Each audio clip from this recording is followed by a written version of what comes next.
I'm Todd Greene. I am the chair this year of the International Economic Development Council, which is the world's largest economic development entity. We represent over 5,000 economic developers and economic development agencies, not only in the United States, Canada, but across the world. Certainly. So economic development in North America, in the United States, is very similar to what we would encounter, or what you're encountering here in Europe.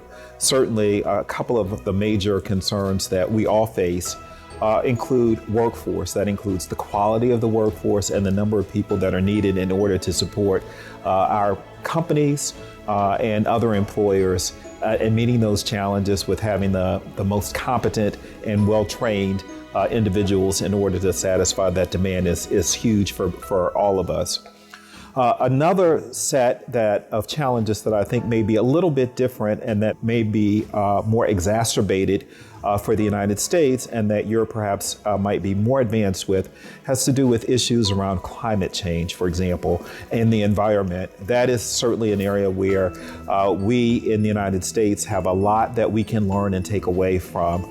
And then perhaps another challenge that we face collectively that I think we're each looking toward how we are approaching these issues in both Europe as well as the United States. We both have a lot to learn, and that's how are we integrating those individuals who perhaps may not have had the same types of opportunities. So as we think about economic development, we should ask ourselves a couple of questions. For whom are we doing economic development, and how can we work more intentionally with ensuring that those populations who have been perhaps marginalized or overlooked have an opportunity to participate as part of the economy. We often talk so much about GDP growth, but we also don't talk about as much as we should about opportunities around economic mobility for people who are perhaps immigrants or part of minority classes, et cetera, people who perhaps haven't had a criminal background or experience.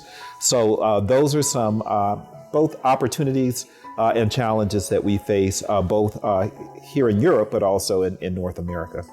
Certainly, the future of economic development is something that no one has a crystal ball about, but certainly I think we can look toward the future. Certainly, we've been speaking about technology and the role of artificial intelligence, et cetera, machine learning as part of this conference. And those trends will continue, that we'll see that the role of technology and innovation will continue to be there. But there's one thing that we've learned from this pandemic is that people can't be replaced. So we also need to continue to look at ways about how we can invest in people so that they can support the development of companies within our region. And we certainly need to do more of that.